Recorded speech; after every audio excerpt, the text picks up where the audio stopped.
का chapter number 12 discuss कर रहे हैं और चैप्टर नंबर 12 का नाम है इलेक्ट्रोस्टैटिक्स। जी स्टूडेंट, तो आज हमने टॉपिक नंबर 12.2 डिस्कस करना है जिसका नाम है field of force. Student, field of force क्या होती है कि अगर हमारे पास कोई भी एक चार्ज हो, क्यू चार्ज, कोई भी एक क्यू चार्ज, वो पॉजिटिव भी हो सकता है, वो नेगेटिव भी हो सकता है, तो वो अपने गिर्द एक फील्ड प्रोड्यूस करवाता है चार्ज, उसको कहते हैं फील्ड ऑफ फोर्स। स्टूडेंट, इसकी सबसे पहले डेफिनेशन इलेक्ट्रिक फील्ड क्या होती है? The space or region around the charge in which it exert a force on other charge is called electric field.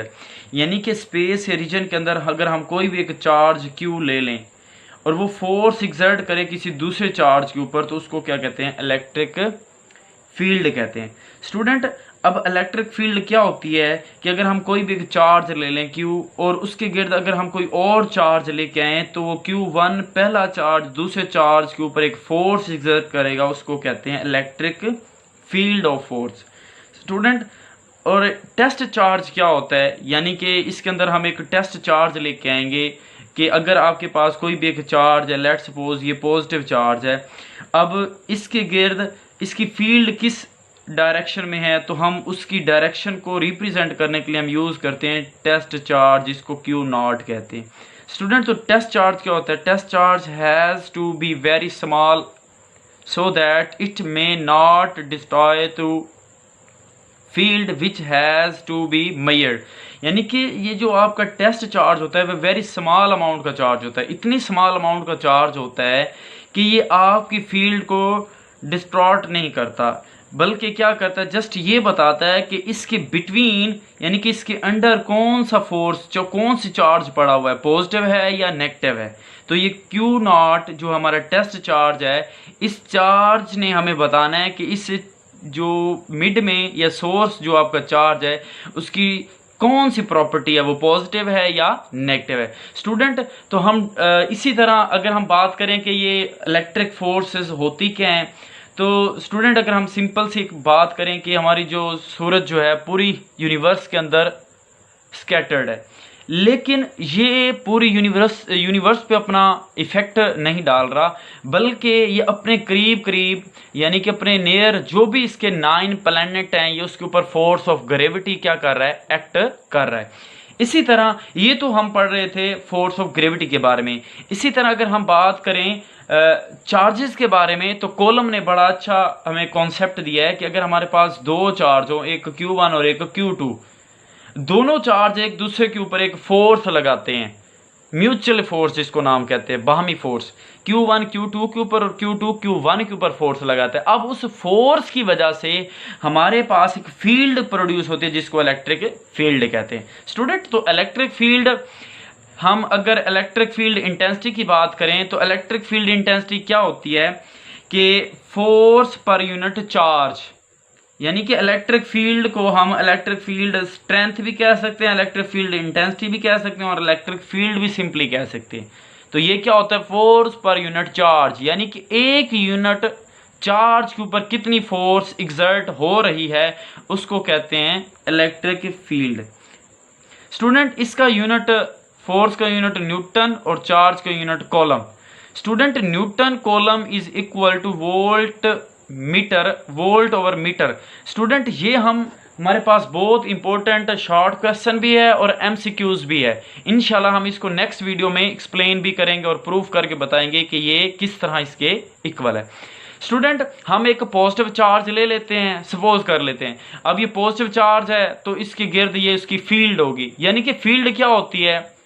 Field वो फील्ड होती है कि एक चार्ज है वो अपने गिर्द एक ऐसे स्पेस या एक गिर्द अपना एक ऐसा क्राइटेरिया अराउंड कर लेता है अपने सराउंड कि जिसमें वो कोई भी फोर्स उसके गिर्द चार्ज आता है तो वो उसके ऊपर एक फोर्स एक्सर्ट कर रहा होता है। यानी कि ये एक ऐसा पॉइंट होता है, यानी कि पॉजिटिव चार्ज अपने गिर्द एक ऐसी फील्ड प्रोड्यूस कर देगा कि ये दूसरा कोई भी चार्ज आएगा तो उसके ऊपर एक फील्ड एक्सर्ट करेगा, जिसको हम कहते हैं फील्ड ऑफ फोर्स। स्टूडेंट, तो अगर हमने एक टेस्ट चार्ज लिया है तो टेस्ट चार्ज पहले भी बताया वेरी स्मॉल अमाउंट चार्ज होता है। स्टूडेंट, ये हमारे पास पॉजिटिव चार्ज है। अब यहाँ पर ये जो फोर्स है या ये जो चार्ज है ये बहुत दूर है इस पॉइंट चार्ज यानी कि इस सोर्स चार्ज से। सोर्स चार्ज क्या होता है? जिससे फील्ड लाइन आपकी प्रोड्यूस हो रही होती है, और टेस्ट चार्ज जो आपकी लोकेशन को बताता है कि ये सोर्स चार्ज पॉजिटिव है या नेगेटिव है। स्टूडेंट ये देखें, अब ये फोर्स जो है ये चार्ज बहुत दूर है तो इसकी फोर्स बिकम इक्वल टू 0। क्यों? क्योंकि इसकी यहां से लेकर यहां तक डिस्टेंस क्या है? बहुत दूर है। जिस तरह आप कोई भी एक मैग्नेट करीब रखते हैं तो उसकी फोर्स, जो फोर्स ऑफ अट्रैक्शन या रिपल्शन अगर हम बात करते हैं, फोर्स ऑफ अट्रैक्शन करीब लेके आएंगे तो स्ट्रांग होगी, अगर दूर जाएंगे तो वो वीक होती जाएगी। इसी तरह ये पॉइंट चार्ज जो अपने सोर्स चार्ज लिया हुआ है, इस पॉइंट चार्ज से इसका डिस्टेंस बहुत ज्यादा है, इस लिहाज से इसकी जो फोर्स है वो 0 हो जाएगी। स्टूडेंट इसी तरह हम इस पॉइंट चार्ज Q0 को इस की तरफ लेके आते हैं, पॉजिटिव चार्ज को, तो इसकी फोर्स F बराबर हो जाती है F के। लेकिन फिर जब इसको बिल्कुल करीब लेके जा रहे हैं तो इसका मैग्नीट्यूड, इसका साइज क्या होता जा रहा है? बढ़ता जा रहा है। इसी तरह बिल्कुल जब हम इसके मिड में लेके आएंगे, इसके बिल्कुल नियर लेके आएंगे, तो फोर्स की अमाउंट जो है वो बहुत ज्यादा इंक्रीज कर जाएगी। अब इंक्रीज करने का मतलब क्या है? देखिए यहां पर फोर्स का साइज कम है, यहां पर फोर्स का साइज बहुत ज्यादा हो गया, और यहां पर with the passage of time जैसे ये करीब आता जाएगा तो फोर्स भी क्या होती जाएगी? बढ़ती जाएगी। अब स्टूडेंट एक बहुत इंपॉर्टेंट क्वेश्चन अराइज होता है यहाँ पर कि what is the origin of forces? There are the two type of forces. First is the gravitational force and electric force. Gravitational force between the two masses and electric force between the two charges. अब student in forces origin क्या है? These origin of these forces, तो इन forces का origin क्या है, यानी कि ये कहाँ से प्रोड्यूस हो रही हैं? तो स्टूडेंट ये क्वेश्चन अभी तक स्टिल अननोन है, इसके ऊपर अभी भी रिसर्च हो रही है। तो जैसे ही ये रिसर्च क्लियर होगी तो इंशाल्लाह हम भी आपको जो है वो अपने इस चैनल पे अच्छी तरह से आपको डिटेल से बता देंगे। स्टूडेंट अब इलेक्ट्रिक फोर्स, इसको हम, ये जो दो फोर्सेस होती हैं इनको नाम दिया जाता है, यानी कि ये फोर्सेस की अभी हमें ओरिजिन का तो नहीं पता, तो इसको सिंपली नाम देते हैं फोर्स ऑफ नेचर, यानी कि इसको नेचुरल फोर्सेस कहते हैं। क्यों? क्योंकि अभी हम इसके बारे में अच्छी तरह से डिटेल से बता नहीं सकते। स्टूडेंट आगे हम डिस्कस करते हैं, हमारा नेक्स्ट टॉपिक है सिंपल सा छोटा सा एक टॉपिक है, इलेक्ट्रिक इंटेंसिटी। अब स्टूडेंट इलेक्ट्रिक इंटेंसिटी क्या होती है?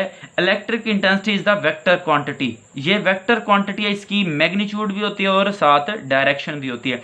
तो इलेक्ट्रिक इंटेंसिटी जो होती है वो फोर्स पर यूनिट चार्ज, यानी कि एक यूनिट चार्ज के ऊपर कितनी फोर्स लग रही है उसको इलेक्ट्रिक इंटेंसिटी कहते हैं। अब इलेक्ट्रिक इंटेंसिटी भी कह सकते हैं, इसको इलेक्ट्रिक फील्ड स्ट्रेंथ भी कहते हैं और इलेक्ट्रिक फील्ड भी कह सकते हैं। अब स्टूडेंट यहां पर इलेक्ट्रिक फील्ड इंटेंसिटी अगर हम निकालना चाहें तो F is equal to K Q1 Q2 over R square by the coulomb law between the two charges. अब सिंपली सी बात है, यहां पर हमारे जो चार्ज था ये हमारा Q था और ये चार्ज जो था वो Q0 था।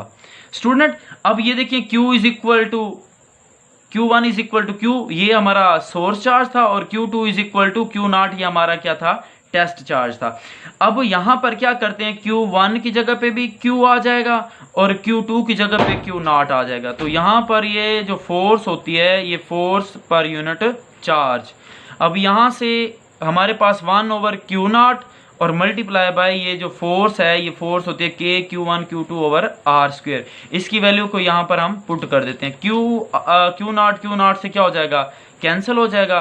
तो यहाँ से हमारा जो सिंपल Q0 से कैंसिल होने के बाद जो इलेक्ट्रिक फील्ड इंटेंसिटी आएगी वो K Q over R square. अब student K Q over R square है, तो अगर हम बात करें इसकी वेक्टर फॉर्म की तो सिंपली K जो होता है वो 1 ओवर 4 पाई एप्सिलॉन नॉट के बराबर होता है, ये Q ओवर R स्क्वायर। अगर हम बात करें इसकी यूनिट की, यानी कि इसकी वेक्टर फॉर्म की, तो स्टूडेंट वेक्टर फॉर्म में क्या होता है कि हमने पहले भी पढ़ा है कि यूनिट वेक्टर होता है वेक्टर ओवर वेक्टर मैग्नीट्यूड, यानी कि ऊपर वेक्टर और नीचे वेक्टर का मैग्नीट्यूड। यहां से अगर वेक्टर निकालना चाहें तो ये मैग्नीट्यूड इधर जाके मल्टीप्लाई हो जाएगा। स्टूडेंट तो यहां से क्या होगा कि ये E यानी कि ये इलेक्ट्रिक फील्ड इंटेंसिटी आपकी वेक्टर फॉर्म में आ गई। तो स्टूडेंट यहां से लेकर यहां तक ये इसका मैग्नीट्यूड और ये R यूनिट वेक्टर हो जाएगा, R इज यूनिट वेक्टर। अब E is equal to 1 over 4 pi epsilon naught Q over r square. अब एप्सिलॉन आर क्या है, रिलेटिव परमिटिविटी, यानी कि कोई भी हम मीडियम यहाँ पर यूज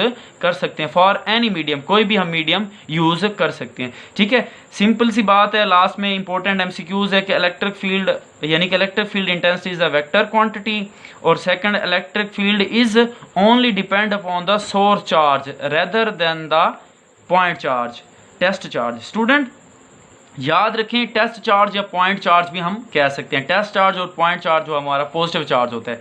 स्टूडेंट अब यहाँ से ये डिपेंड कर रही है सिर्फ हमारे सोर्स चार्ज क्यू पर, यानी कि ये क्यू चार्ज के ऊपर डिपेंड कर रही है कि ये चार्ज पॉजिटिव हो सकता है या फिर ये क्या हो सकता है, नेगेटिव हो सकता है। तो स्टूडेंट हम इसको डिस्कस इस आज के लेक्चर में हमने डिस्कस किया कि what is the field of force और इलेक्ट्रिक इंटेंसिटी के बारे में। तो स्टूडेंट ये एग्जामिनेशन पॉइंट के लिहाज से इलेक्ट्रिक इंटेंसिटी इंपॉर्टेंट टॉपिक है, शॉर्ट क्वेश्चन के लिहाज से इसकी यूनिट्स और इसके बारे में हम वो डिटेल बता देते हैं कि ये प्रूव करके बताओ कि electric field intensity in a vector form.